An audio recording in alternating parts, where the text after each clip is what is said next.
지난 주일은 물질주의 사회에서 그리스도인으로 산다고 하는 것이 무엇인지 그것을 살펴보았습니다.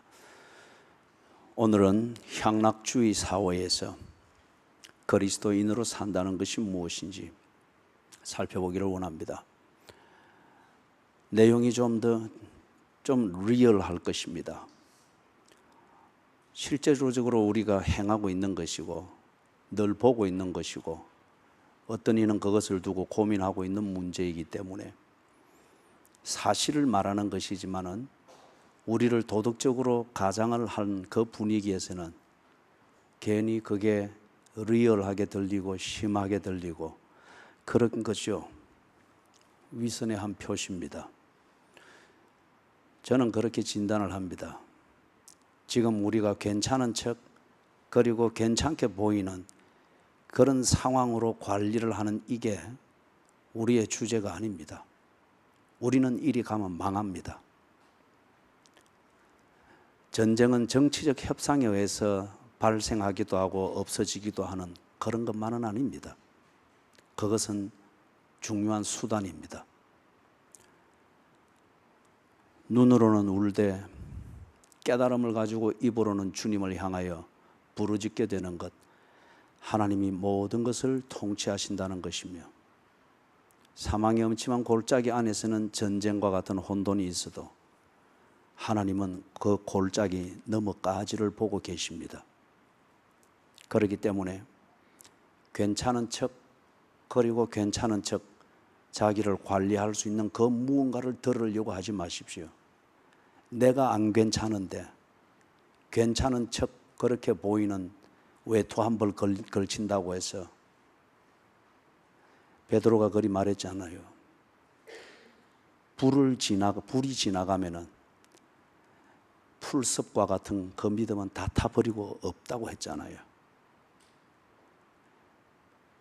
괜찮은 사람으로 보일 수 있는 그 무언가를 듣고 나 스스로를 좌우할 수 있는 진통제나 마취제와 같은 그런 주사 한 대를 기대하면서 이 시간 앉아있는 여러분이 아니기를 바랍니다. 이리 가면 망합니다. 이리 가면 망합니다. 영원토록 이어간 물질주의도 없었고 영원토록 우리에게 감각적 즐거움을 유지해 주었던 향락주의적 문화나 사고방식이나 삶의 패턴은 없었습니다. 오늘 내가 잘 먹고 있다고 해서 내가 노후에도 그렇게 잘 먹을 수 있을 것이라 누가 그걸 보장을 합니까? 오늘 내가 잠을 잘 자고 있다고 해서 그 생체학적 패턴에서 건강이라 일컫는 그게 그 어느 날에도 그렇게 유지될 것이라 누가 그것을 장담할 수 있겠습니까? 만약 오늘 내가 누리고 있는 그 편안함과 잘 먹고 있는 것과 그래서 마음이 흐뭇하고 즐거운 것, 그래서 소리가 높아지고 그런 물질주의적 내 삶의 수단이 불의와 사치와 이기주의에 의해서 만들어진 것일 것 같으면 그렇다고 하면은 그것이 내게 주는 지금의 향락, 그게 내일에도 유지가 되겠습니까? 사치는 스스로 빼앗겼다고 여기는 그 사람들에 의해서 사치는 언제나 혁명의 대상이 되었습니다. 불의는 언제나 법에 의해서 쫓기는 것을 알 수 있죠. 이기주의는 공동체의식, 꿈을 가진 공동체가 결코 이기주의를 용납하지 아니할 겁니다. 그렇기 때문에 오늘 내가 누리고 있는 그 향락, 이것이 불의, 사치, 이기주의 이런 것에 의해서 만들어진 물질주의를 내가 누리고 있는 그런 결과물로서의 향락일 것 같으면 그것은 곧 비참함으로 바뀔 겁니다. 울며 통곡하여도 돌이킬 수 없는 그 무엇으로 바뀔 겁니다. 유대계 미국인이 있습니다.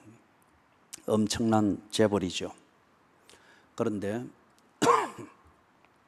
여러 군데에 사업에 손을 대고 있으니까 부동산에도 손을 대고 있는데 부동산을 관리하려고 하니까 무언가 시장을 관리해 줄 힘이 필요합니다. 그래서 우리나라로 치면은 조폭과 같은 어느 한 단체와 밀거래를 하면서 그렇게 해서 자기의 아성을 만들어 갑니다. 모두가 부러워합니다. 계절을 따라서 마이애미로 가서 시카고의 겨울을 피하고, 그리고 시카고로 가서 마이애미의 더 뜨거운 열을 피하고 살고 싶은 대로 사는 것 같습니다. 그런데 이 양반이 60대 후반이 되면서 자기 자신의 68의 생신을 축하하는 케이크를 자르는데 이 케이크를 먹을 수가 없어요. 축하하러 온 사람들만 먹고 그냥 인사만 받대. 이 사람은 소파에 길게 들어 누워서 그냥 물만 빨대를 가지고 빨고 앉았는 거예요. 당뇨 합병증입니다. 지금 내가 누리고 있는 향락, 이것이 내 삶의 가치를 증명하는 것이 아닐 수 있습니다. 향락주의가 말하는 향락, 그것은 지극히 감각적인 잣대로 평가한 것이죠. 그것을 얻기 위해서 사람들은 영혼을 팝니다. 결국 인간의 존재를 확인하고자 몸부림을 치고 아우성치는 것은 인간의 영혼입니다. 인간의 세포가 아닙니다. 인간의 영혼입니다. 지금 내가 누릴 수 있는 그 향락을 위하여 많은 사람들이 영혼을 팔아버렸습니다. 그래서 지 생일을 축하하는 그러한 자리에서 자기를 위해서 자른 케이크이지만은 한 조각도 입에 댈 수가 없습니다.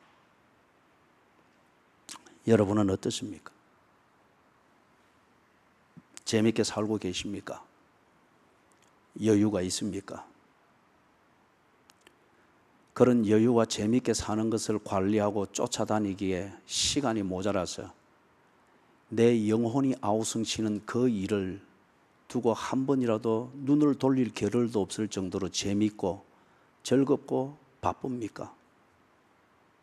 오늘 이 말씀을 생각하십시오. 역사를 보아도 그렇고, 그리고 돌아볼 때 많은 교회들이 그렇고 교인들이 그렇고 내 자신도 때로는 그런 경험을 겪으면서 지내왔습니다. 내가 오늘 누리고 있는 이 향락이 내일 나의 발목을 채우는 족쇄가 됩니다. 향락은 우리의 감각을 마비시킵니다. 감각적으로 살 때에 영혼의 소리를 무시하는 것을 당연하게 여기죠. 그리고 오늘 내가 누린 향락, 이 향락적 파티가 만든 쓰레기 더미에서 내일 내가 발견이 되어지고 거기서 허우적거리고 있는 내 모습을 보게 됩니다. 바벨론이 주변 소수 민족들과 국가들을 정복을 합니다. 신바벨론 제국이 일어나서 세력을 뻗쳐가는 그 과정을 말하고 있습니다. 그런데 아주 잔혹합니다. 15절에서 보는 것처럼 확신을 말하는 것 같습니다. 내가 너희들의 체제를 보장한다. 달콤한 소리와 함께 믿을 수 있도록, 그리고 그 달콤한 소리에 어울리는 반응을 끌어내기 위해서 술 한 잔을 권하고 주연을 베풉니다. 그러나 화친의 자리로 가장은 됐으나 그 안에 분명한 것이 있습니다. 자기의 분노를 더하였다고 합니다. 원하는 대로 하지 않으면 그 다음은 채찍이고, 그래도 원하는 대로 하지 않으면 다 뿌리채 흔들어 버리겠다는 자기의 분노를 섞어서 화친의 그 테이블에서 은근히 권합니다. 굴종적인 조약을 요구하는 거죠. 우리가 남한산성의 수치를 압니다. 누르하치가 와서 정복을 했을 때에 거기에 피난가 있던 왕이 결국 버티지를 못하고 나와서 누르하치에게 절을 하고, 그리고 누르하치가 따르는 술을 마시고, 그 술을 마실 때 누르하치는 돌아서서 그 만주벌판에서 야만적으로 자란 그 문화니까 돌아서서 오줌을 철철 갈깁니다. 오줌을 갈기는 거기에서 등 뒤에서 이 굴종적인 임금은 화친을 맺는 그 증거로서 아우가 되는 증거로서 형 누르아치가 따른 술잔을 들이킵니다. 그렇게 해서 살아남은 게 우리 남한산성의 수치입니다. 화친을 말하는 것 같습니다. 그러나 자기의 분노를 섞어서 그렇게 합니다. 남쪽 유다 왕국이 망하고 난 뒤에, 바벨론에 의해서 망하고 난 뒤에 이 굴욕과 이 모멸감, 바벨론이 저들의 향락을 위하여서 파티장에서의 그 순간에 보다 더 즐겁고 자극적인 그 향락을 위하여서 이 유대인들, 특히 성전에서 수종 들던 자들을 골라내가지고 수금을 타게 하고 성전에서 부르던 찬양과 시를 읊게 하고 노래하게 해줘요. 이것을 두고 그들이 아주 붕괴했습니다. 그러나 힘이 없었습니다. 자기들이 타는 수금을 바벨론 강 어느 버드나무에 걸어두고 그리고 대성통곡하여 울었습니다. 성전에서 찬양하던 이 노래가, 그리고 성전에서 하나님을 예배하기 위하여 단장하며 신령과 진정으로 예배 드리러 오는 자들을 맞이하여 예배를 인도하기 위하여 성스럽게 거룩의 거룩을 추구하며 자기를 단장하여 주 앞으로 나아가던 우리가 어찌하여 이곳에서 향락을 위하여 주연을 베푸는 저 야만인들, 갈대아인들, 저 바벨론들의 한순간의 즐거움을 위해서 우리가 이 노래를 불러야 되고, 그리고 그러지 아니할 때는 채찍을 맞고 아니면 죽게 되는 이 지경에 처하게 되었는가. 그리고 이스라엘 백성들이 바벨론의 포로로 끌려가 있으면서 볼 때에 바벨론이 망해서 페르시아로 넘어가기 직전 그들이 이 주연을 베풀 때에 한 번은 그랬죠. 그들의 이 자만감과 그리고 이 짜릿한 쾌감을 더욱더 즐기기 위해서 예루살렘 성전에서 가져온, 약탈해온 성전의 기물들의 술을 따르고 거기에 음식을 담고, 그렇게 해서 여호와를 위하여 성별되어 사용되어지던 성전 비품, 그것을 그들이 술을 마시고 한밤의 즐거움을 누리기 위한 수단으로 그들이 썼습니다. 이걸 보면서 뜻있는 유대인들이 비통하게 하나님 앞에서 울면서 그리고 자기들을 돌아보는 시간을 가졌죠. 화친을 말합니다. 그걸 위하여서 향응을 베풀고, 그리고 그 향락에는 반드시 술이 들어가게 되는 것을 보게 됩니다. 16절 17절에 보니까 이 바벨론이 망합니다. 영원히 이어지는 향락은 절대 없습니다. 여러분, 사람이 어느 때에 가장 절망하게 됩니까?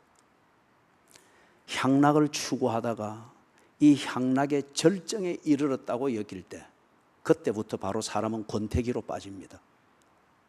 바로 삶의 회의감으로 빠집니다. 내가 이룰 것을 다 이루었다, 해볼 것 다 해보았다, 그럴 때에 마약을 먹어도 안 되잖아요. 밤새도록 술을 퍼먹어도 안 되잖아요.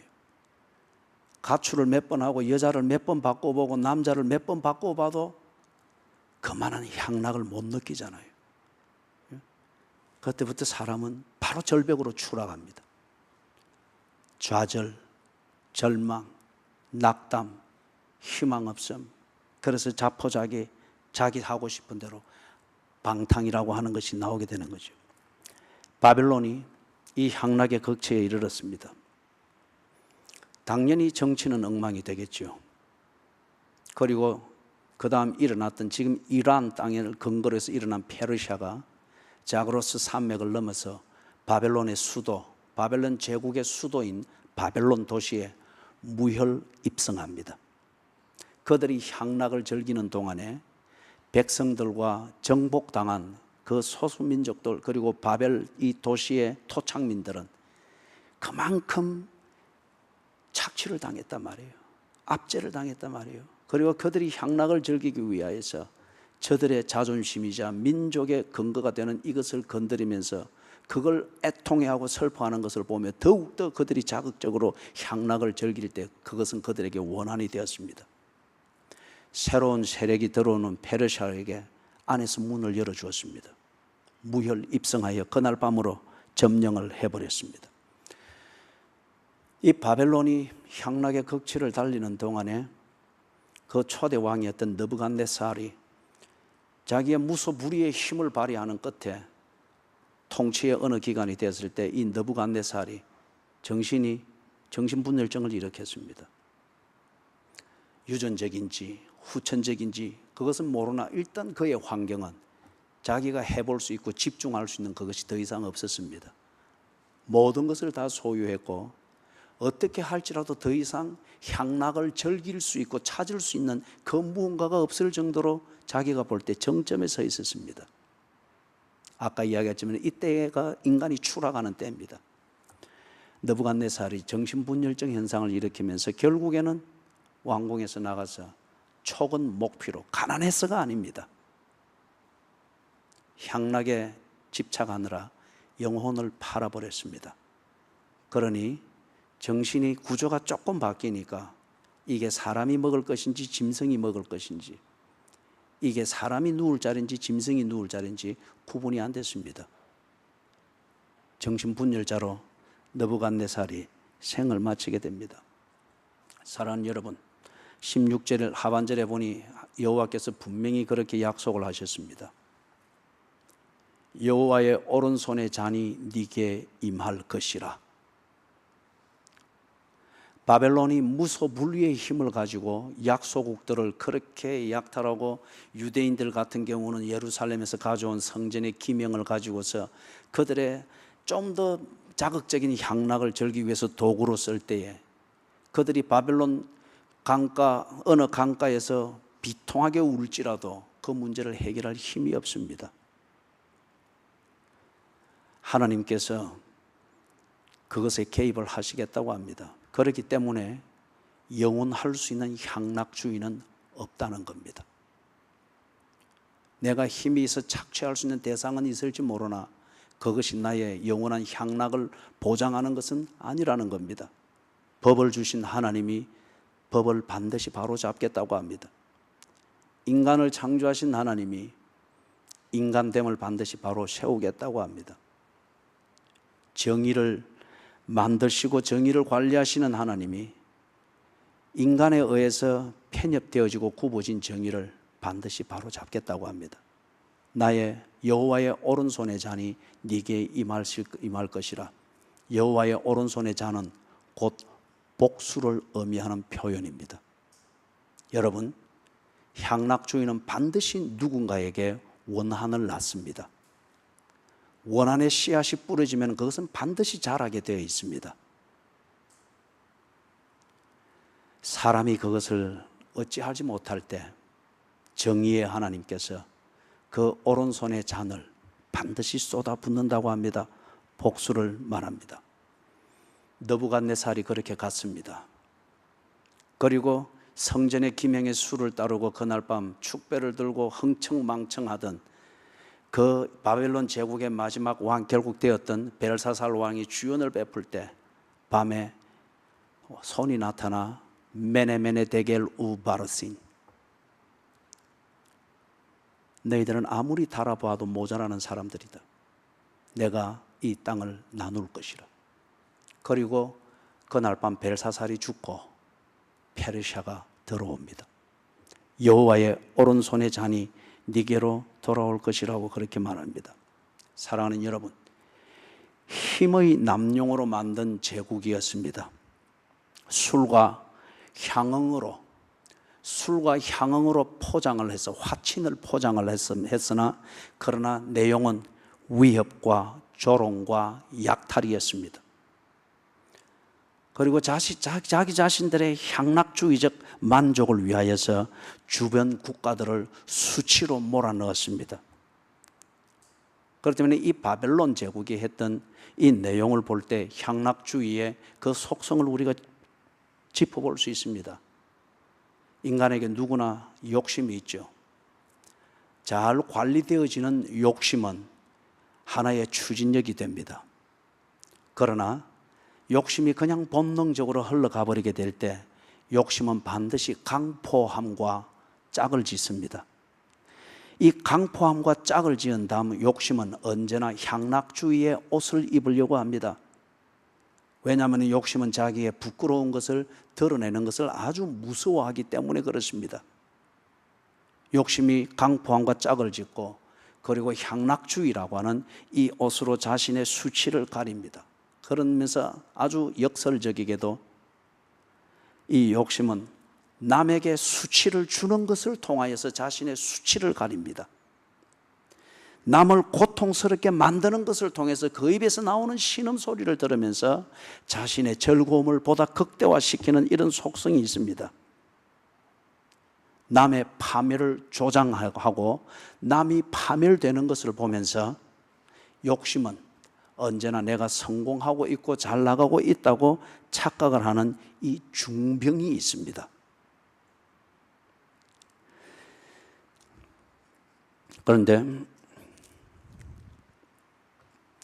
이스라엘이, 북쪽 이스라엘이 그렇고 남쪽 유다 왕국이 그렇고 바벨론에게, 북쪽 이스라엘은 주전 722년 아시리아 제국에 의해서 망했습니다. 남쪽 유다 왕국은 주전 586년 바벨론에 의해서 망했습니다. 약 150년의 사이를 두고서 북쪽과 남쪽, 그래서 이스라엘이라 불리던 이 민족이, 그리고 그 국가가 완전히 망해버렸습니다.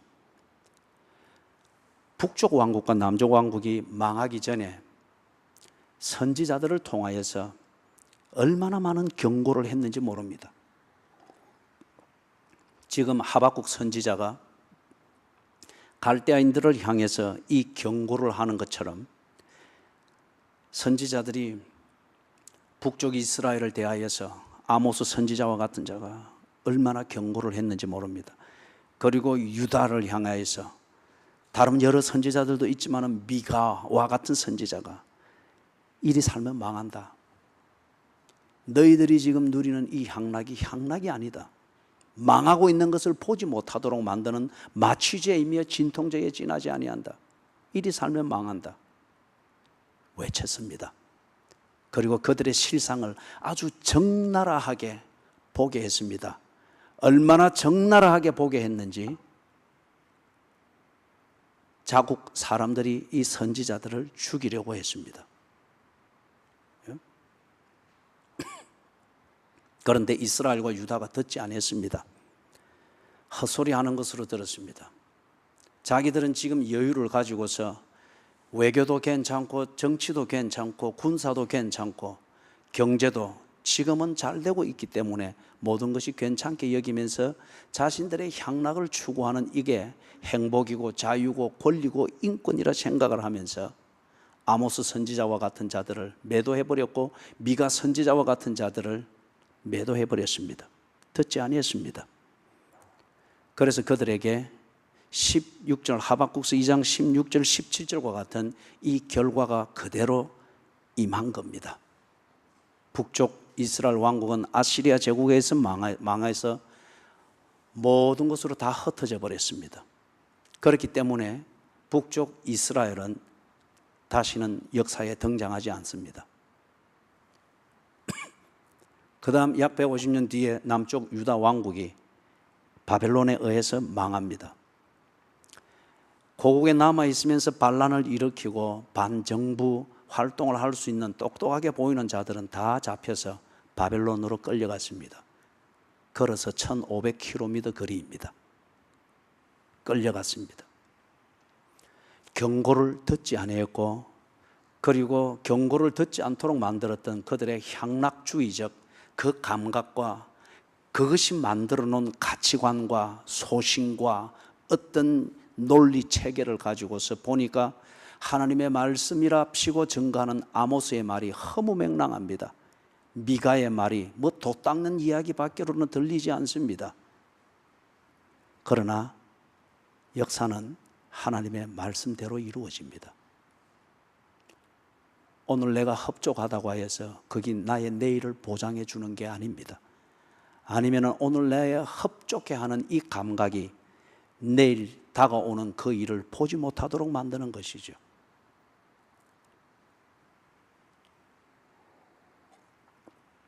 이스라엘과 유다가 어때 했는지, 아모스 선지자와 미가 선지자가 그들에게 어떻게 말했는지를 조금 더 살펴볼 수 있기를 바랍니다. 아모스 4장 1절, 2절, 3절을 보면은 1절에 사마리아의 산에 있는 바산의 암소들아 이 말을 들으라. 사마리아는 당시 북쪽 이스라엘의 수도였습니다. 여기서 바산의 암소들, 이 바산은 목축이 아주 성하고 그리고 목축이나 농사를 아주 잘할 수 있는 비옥한 땅이었습니다. 거기서 암소들이라고 합니다. 이 지금 유대인들의 이 히브리인들의 표현에서 이 암소들은 간혹 집안의 아내들을 말할 때 쓰기도 했습니다. 아주 유복하고 여유 있고 그래서 사치할 수 있는 여유도 부릴 수 있는 소위 말해서 고위 관직에 앉아 있는 자들의 부인들, 그들을 표할 때 간혹 이 표현들을 썼습니다. 그래서 지금 사마리아 산에 사는 즉 이스라엘에 있는 고관의 부인들아, 이루었다고 말하는 갑질을 할 수 있는 여유를 가진 이 부인들아, 이 말을 들어라.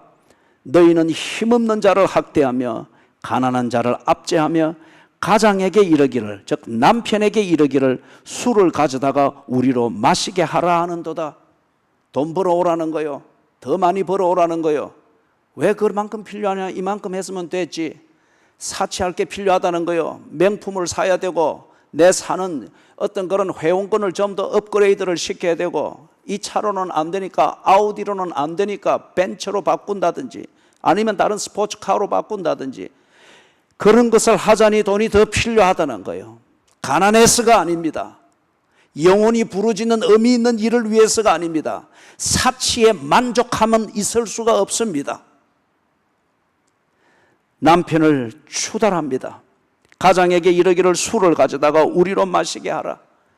이런 분위기를 잡기 위해서 밤에 분위기 좋게, 그래서 같이 소주잔을 따르면서 때로는 와인잔을 따르면서 남자로서의 남편의 마음을 홀리고 그렇게 혼돈시키고 난 다음에 그리고 돈을 가져오도록, 그리고 돈을 벌 수 있는 그 무언가를 부추기도록, 그러면은 거기에 팔려버린 남편은 이게 법인지 아닌지 구별할 것도 없이 그냥 황홀경에 홀린 대로 돈을 위해서라면 무엇이든지 합니다.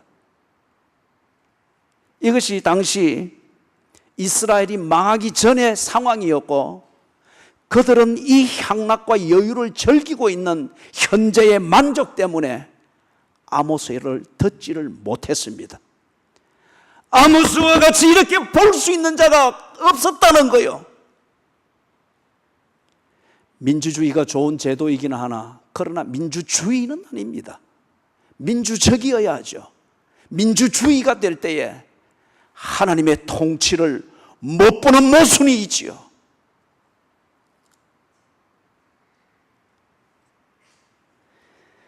그래서 2절에 3절에 보니까 주 여호와께서 자기의 거룩함을 두고 맹세하시되 때가 너희에게 이를지라.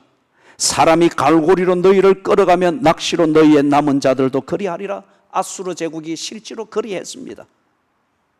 고고학계에서 발굴한 아수르 제국에 관련되어진 이 고고학 유물들을 보시라고요. 실제로 이렇게 끌어갑니다.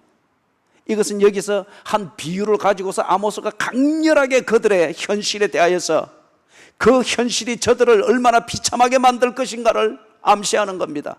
그들이 코걸이를 했습니다. 귀걸이를 했습니다. 무슨 거리를 했습니다. 문신을 새겼습니다. 이것도 달고 저것도 달고 여자들이 온갖 사치를 다 하는데, 너희들이 지금은 코걸이를 하였으나 그날에는 그것이 갈고리가 되어 너희들을 꿰어 끌고 갈 것이다.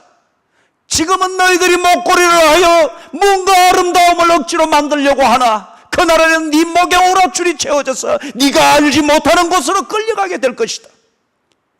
지금은 네가 화장품으로도 부족하여 문신을 새기면서까지 뭔가 네 주관적인 미를 추구하면서 사람들을 홀리려고 하나, 그날에는 네 이마에 문신이 새겨질 것이며 네 손목에 문신이 새겨질 것인데 그것은 네가 포로됨을 말하는 것이니라.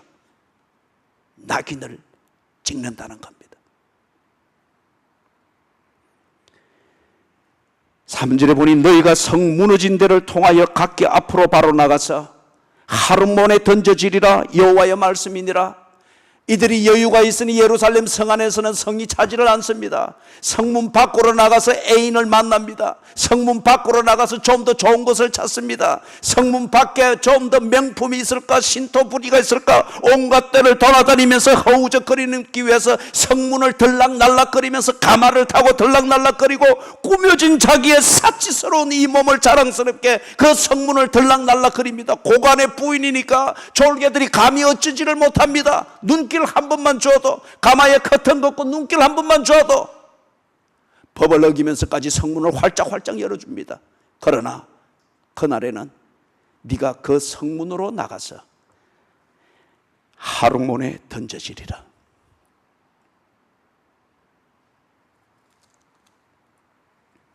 유다가 어떻게 하겠습니까? 미가서 3장, 미가서 2장을 보니까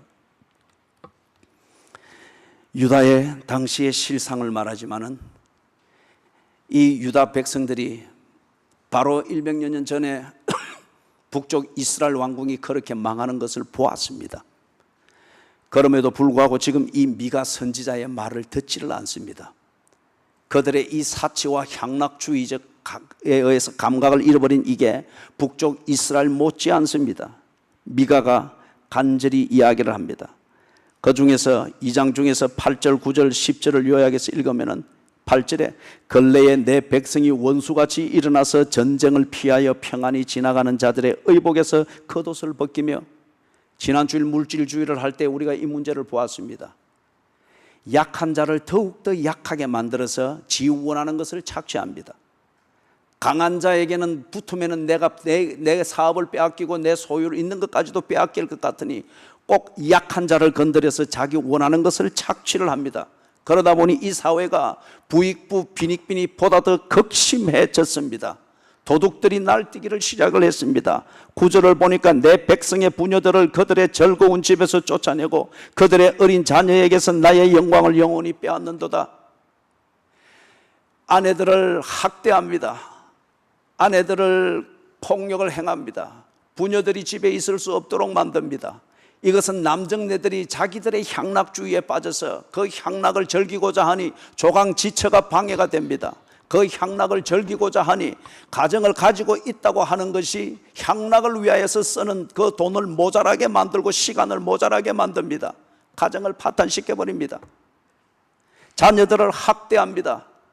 그 집에서 더 이상 있을 수 없도록 학대를 합니다. 그래서 이 망할 무렵쯤에 자녀들이 반노예로 팔려가기도 하고, 아버지나 어머니가 향락주의를 위하여서 자기의 그것을 위해서 사용한 이 빚을 갚기 위해서 자식들을 그냥 계약직으로 반노예처럼 그렇게 팔아버리는 일들이 비일비재했습니다.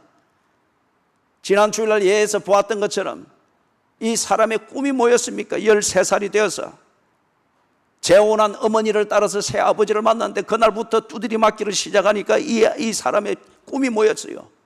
빨리 나이가 들어서 이 집에서 벗어나고 싶다. 지금 이 유다의 상황이 그 집에 더 이상 있을 수 없는 상황이 되었습니다. 그 집을 벗어나는 것이 그들의 꿈이고 그들의 안전이고 평화를 보장하는 길이 되었습니다. 하나님께서 그 사회를 결코 간과하지 않는다고 미가가 선포합니다. 10절에 이것은 너희가 쉴 곳이 아니니 일어나 떠날지어다. 이는 그것이 이미 더러워졌음이니라. 그런즉 반드시 멸하리니 그 멸망이 커리라. 유다가 유다 자체로서 개선할 수 있는 여지가 없다는 거예요. 아무리 정치가 무언가 법을 세우고 국회가 법을 세우고 정치가 이런저런 복지를 만들고 제도를 시행한다고 할지라도 이 문제를 근본적으로 이해하면서 이 문제를 해결할 수 있는 그 근거가, 그 가능성이 유다에 조금도 안 보인다는 거예요. 인간성 자체가, 문화 자체가, 문화의 감각 자체가, 가치관 자체가 향락주의가 없이는 도무지 생존하고 있다고 하는 것을 못 느끼는 그런 감각으로 전락이 되어져 버리기 때문에 이미 더러워진 곳이니라. 이미 더러워졌음이니라. 그런즉 반드시 멸하리니 그 멸망이 크리라. 사랑하는 여러분, 이스라엘도 그렇고 유다도 그렇고 하나님께서 멸망시키는 것은 궁극적으로 회복을 위하여서 땅을 기경하는 것입니다. 갈아엎지 않고서는 씨앗을 뿌릴 수 없는 땅이 되어버렸기 때문에 갈아엎겠다는 거예요. 당연히 이스라엘과 유다는 그걸 원치 않았습니다. 있는 여기에서 더 주시면 되지 않습니까? 그게 하나님의 사랑 아닙니까? 그게 회복 아닙니까? 향락주의적 사고방식과 감각에 젖었을 때 우리의 기도가 그렇게 오도가 됩니다. 성경을 보고 깨달음이 그런 식으로 오도가 되어집니다. 들을 귀가 없어졌고 볼 수 있는 눈이 없어졌다는 겁니다. 여러분, 이 사회의 실상이 어떠합니까? 이 땅의 현실이 어떠합니까? 이스라엘과 유다를 그렇게 비아냥거리고 바벨론을 비아냥거리고 그 다음에 뭔가 멋진 영화, 사극 영화 하나 보듯이 그렇게 이 이야기들을 읽을 수 있을 정도로 우리가 안전지대에 놓여 있을까요? 어쩌면 바벨론에게 경고했던 그 말씀, 북쪽 이스라엘에게 경고하는 아모스의 말씀, 미가 선지자가 남쪽 유다 왕국을 향해서 피가 피를 토하며 경고하던 그 말씀, 호세아가 펑펑 울어대며 경고하던 자기 민족이 망하는 그 말씀을 전가하던 바로 그 실상이 오늘 우리의 실상 아닐까요?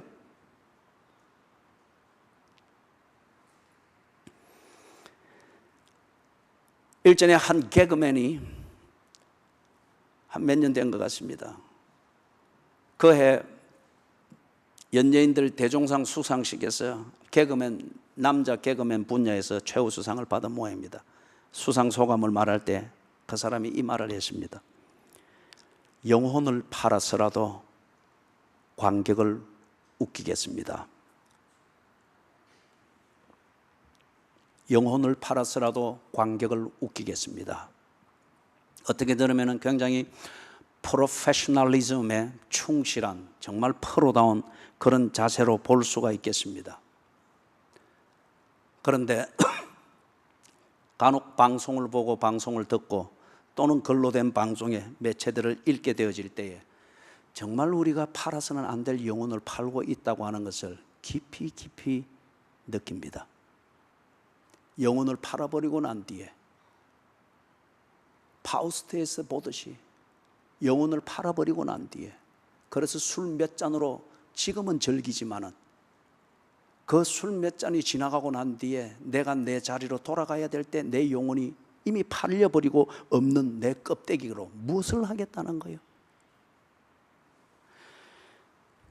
영혼을 팔아서라도 관객을 웃기겠다고 말했던 것처럼 오늘 그런 방송과 그런 미디어와 그것이 만들어내는 여론과 만들어내는 문화적 방향들과 트렌드, 이 경력 흐름들을 우리가 생각 없이 그냥 타고 그렇게 해서는 우선 웃을 수 있고 우선 즐거울 수 있고 우선 배부를 수 있다고 하는 이것 때문에 오늘 우리 국민들이 영혼을 팔아서라도 우선 즐겁고 보자는 이 사고방식입니다.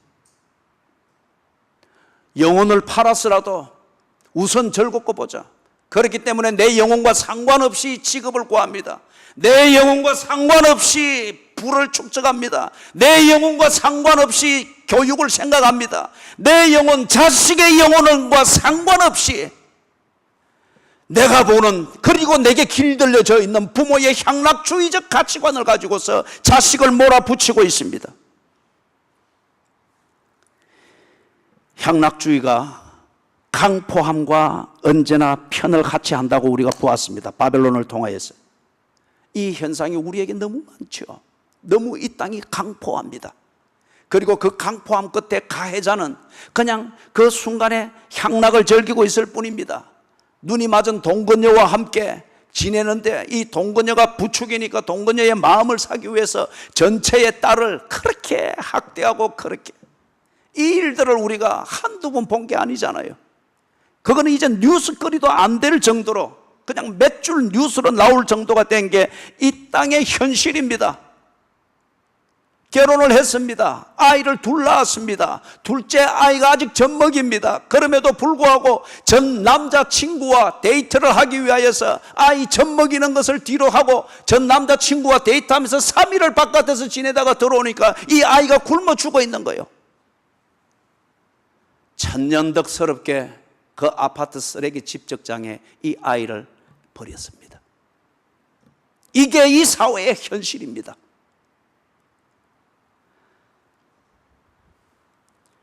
저도 어머니의 젖을 먹고 살았습니다. 어머니의 젖을 빨며 살았습니다. 우리 모두가 거룩한 어머니의 젖을 빨면서 살았습니다. 그런데 오늘 이 사회에 아이들이 빨 젖이 없습니다.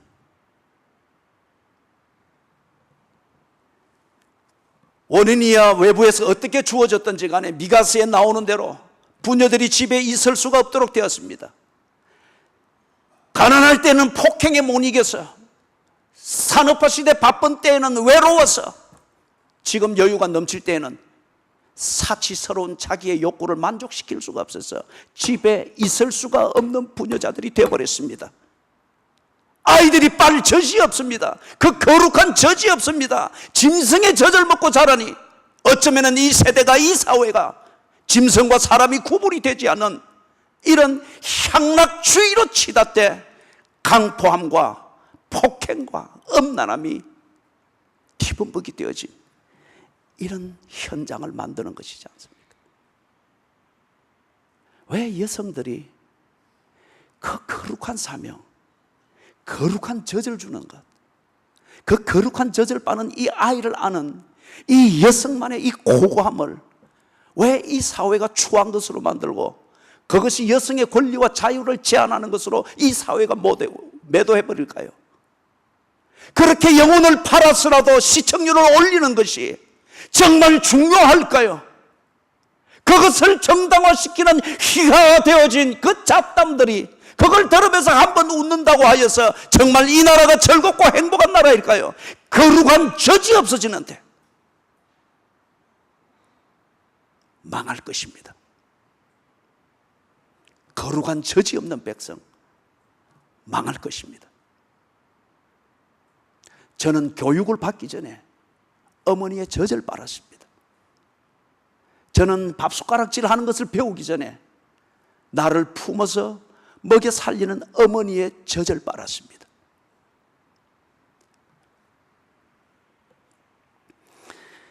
향락주의에 다른 치명적인 치졸한 낸들을 보았죠. 다른 사람을 수치스럽게 만들어서 더 즐거움을 가지고, 다른 사람을 고통스럽게 만들어서, 그리고 다른 사람을 파멸에 이르게 함으로 말미암아서 더 즐거움을 누리는 것. 그죠? 술을 권하나 자기의 분노를 섞었도다. 한 부인이 조그만 중국집을 합니다. 짜장면 뭐 이런 것들을 파는 서민 음식이죠. 어떻게 된 영문인지는 모르지만은 그 남편이 중병을 앓으면서 거동을 할 수가 없습니다.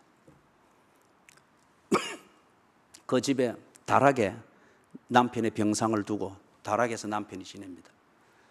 여러분 옛날 집을 아시죠? 여름 되면 얼마나 덥고 겨울 되면 얼마나 춥습니까? 다락이. 그러면서 이 부인이 혼자 장사를 이래 하면서 남매를 키우는데 자기 정부가 생긴 거예요. 아니 스스로 만든 거죠. 뒤에 밝혀졌을 때 보니 스스로 만들었습니다. 그리고는 다락에 남편이 있는데 바로 그 방에서 이 정부와 함께 늘 거짓을 하고 있는 거예요. 남편이 들으라는 식으로, 남편이 알아라는 식으로. 남편이 아무것도 할 수가 없었습니다. 누가 와서 떼먹여 주지 않으면 먹을 수가 없고 하는 아무것도 할 수 없는 그런 상태에서 그것을 고스란히 당하고 있을 때에 그 남편이 병이 들어 마비된 몸이 주는 고통 때문보다도 살아있는 자기 자신이 얼마나 저주스럽겠습니까? 그 영혼의 고통이 얼마나 힘이 들겠느냐는 거죠. 이 부인이 남편이 건강할 때 얼마나 어떻게 당했는지는 모르나 꼭 그렇게 해야 되는 거예요. 남을 수치스럽게 만들어서 내가 더 즐거움과 향락을 즐기고자 하는 것. 요즘 위마드라고 하는 이 동영상이 심심찮게 올라오고 뉴스거리에도 계속 나오죠. 왜 여성들이, 왜 남성들에 대해서 이 전쟁을 선포할까요? 왜 자고 있는 남편, 그 남편에게 뺨을 때린 그것으로 포샵을 해서 이 손바닥 자국을 만들고 그리고 칼을 목에 들이대고 이것을 죽여 말어, 또는 이때가 가장 죽이기 좋은 때라 홍보하고 있습니다. 최근에 올라온 것은 버스를 타서 역시 영상을 찍어서 하는 게 앉아있는 남자 승객 뒷 목덜미에 칼을 이렇게 대고 자기가 영상을 찍은 거예요. 잘라 말어. 남자들은 태초부터 죄인이니 남자들이 없어져야 된다는 거예요. 얼마나 슬픈지 모릅니다.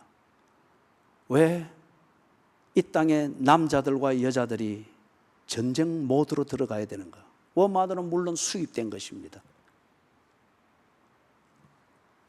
우리가 서로에게 대해서 무엇을 얼마나 잘못했기에 그렇게 하는 것을 즐거움으로 삼고 그런 인정샷을 올리는 것을 통해서 쾌감을 누리고 그것을 확산시키는 것을 통하여서 쾌감을 누리고 향락을 즐기는가?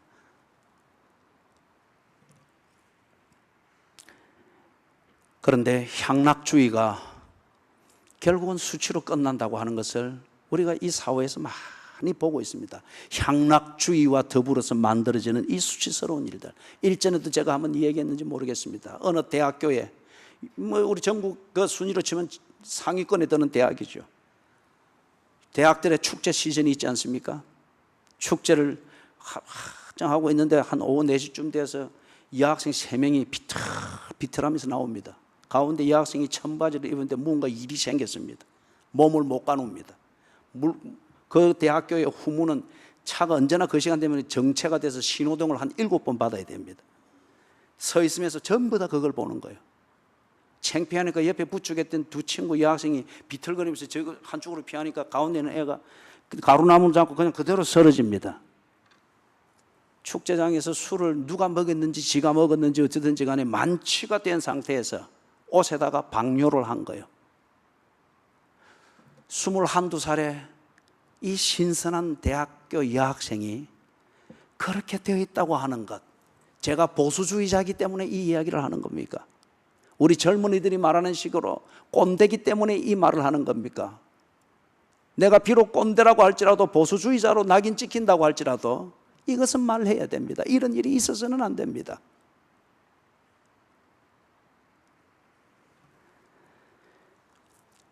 회사 직원들이 회식을 많이 가죠.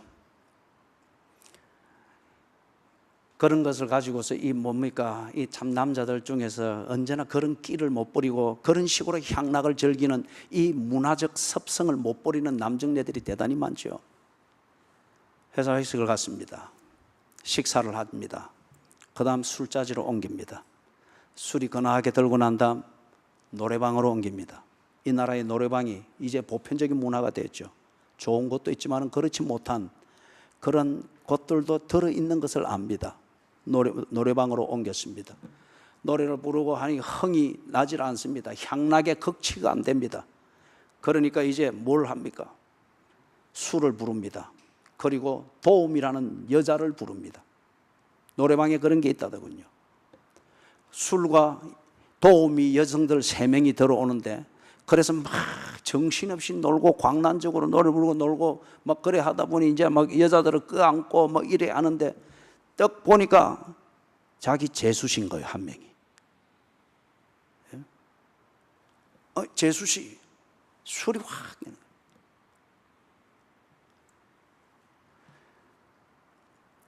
이 수치스러움이 오늘 우리의 일상입니다.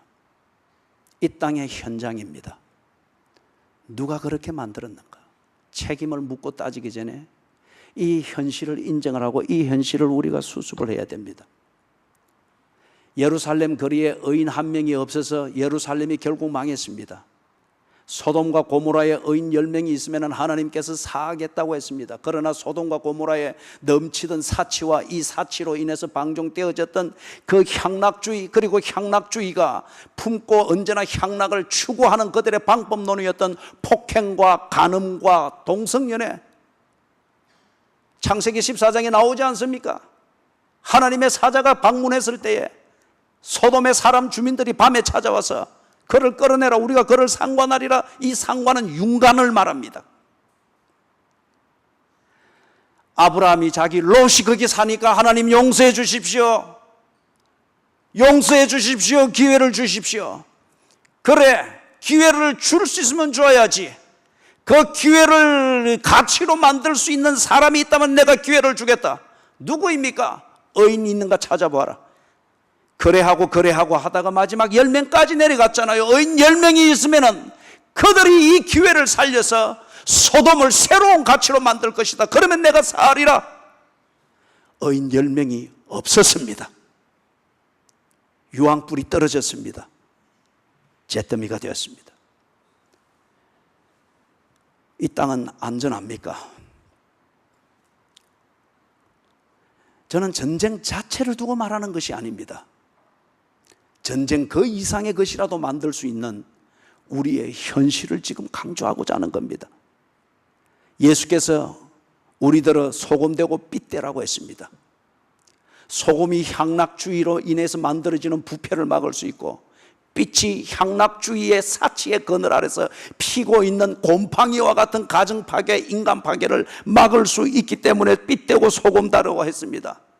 오늘 우리의 가정에 빛이 있으며 우리의 교육에, 우리의 지성인들 속에 빛이 있으며 소금이 있습니까? 이 나라의 사법 정의에 빛이 있고 소금이 있습니까? 이 나라의 종교들에 빛이 있고 소금이 있습니까? 이 땅의 사람들의, 백성들의 양심에 빛이 있고 소금이 있느냐 말이에요. 동료 경관이 순직했습니다. 그래서 국민들의 여론을 따갑지 않도록 하기 위하여서 정치적으로 그들이 규례를 만들었죠.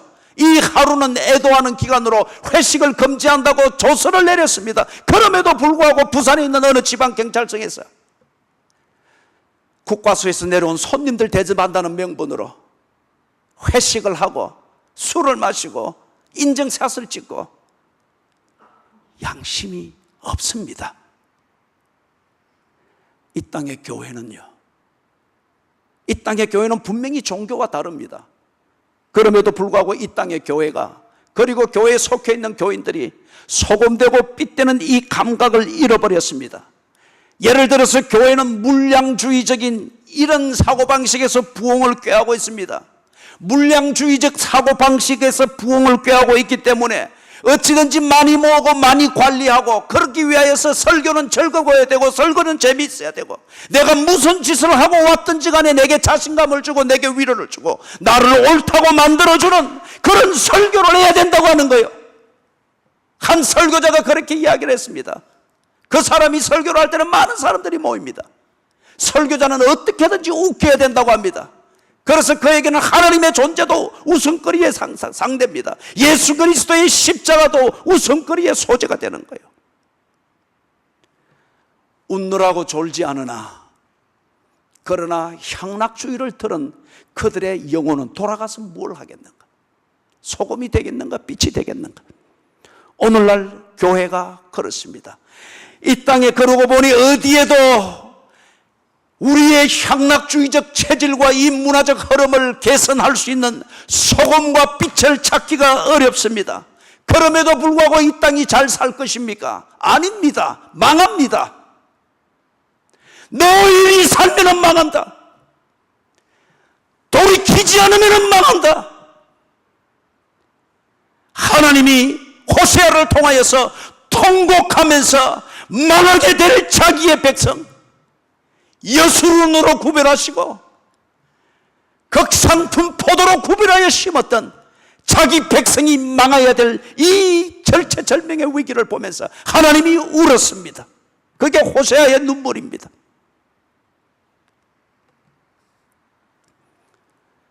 의인은 믿음으로 말미암아 살리라.